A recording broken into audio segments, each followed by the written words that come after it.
Hello guys, அஸ்லாம் வலைக்கம். 2 to 3 டேஸாக வந்துட்டு ஹஸ்பண்டுக்கு ரொம்ப ஃபீவராக இருந்துச்சு. எஸ்டர்டே கொஞ்சம் ஓகே ஆகிட்டாங்க. எஸ்டர்டே வீட்டுக்கு வந்ததுமே சொன்னாங்க, எனக்கு வீட்டில் சாப்பிட பிடிக்கல, ஏதோ கிரஞ்சியாக காரமாக சாப்பிடணும், வெளியில் போய் சாப்பிட்லாம்னு சொல்லிட்டு கிளம்புண்டாங்க. சரி, நானும் ஜாலியாக கிளம்பியாச்சு. எட்ரா தம்பி வண்டியான்னு சொல்லிட்டு நேராக நிஸ்வா கிராண்ட் மாலுக்கு வண்டியை விட்டாச்சு. இங்கே வந்ததுமே வந்துட்டு நிறைய ஃபுட் கோர்ட் இருக்குது. கேஎஃப்சி, அப்புறமா வந்துட்டு ஹர்தீஸ், அது மாதிரி நிறையவே இருக்குது. சிக்கிங் எல்லாம் இருக்குது. இங்கே யாருமே வந்துட்டு இஸ்ராயல் ப்ராடக்ட்டு, அமெரிக்கன் ப்ராடக்ட் எதுவுமே யூஸ் பண்ணுறதில்ல. எல்லாமே மொத்தமாக ஸ்டாப் பண்ணிட்டாங்க. எல்லாமே வந்துட்டு ப்ராடக்ட் எல்லாமே வச்சுருக்காங்க, பட் யாருமே அதை பை பண்ணுறதில்ல. நாங்கள் வந்துட்டு சிக்கிங்கில் தான் ஆர்டர் பண்ணியிருந்தோம். எனக்கு பர்கர் வேணும்னு சொன்னனால அவங்க வந்து கஞ்சி பாக்ஸ்னு சொல்லிட்டு ஒரு காம்போ ஆஃபர் இருந்துச்சு, அது மட்டும் ஆர்டர் பண்ணியிருந்தாங்க.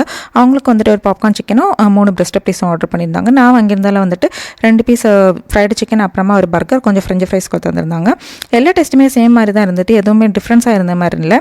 அதுலேயுமே வந்துட்டு சேம் அதே போல் அந்த பிரெஸ்ட் பீஸை வந்துட்டு அதுக்குள்ளே பர்கருக்குள்ளே வச்சு தந்த மாதிரி இருந்துச்சு. எதுவுமே வந்துட்டு வித்தியாசமான டேஸ்ட்டில் எல்லாமே சேம் டேஸ்ட்டில் இருந்துச்சு.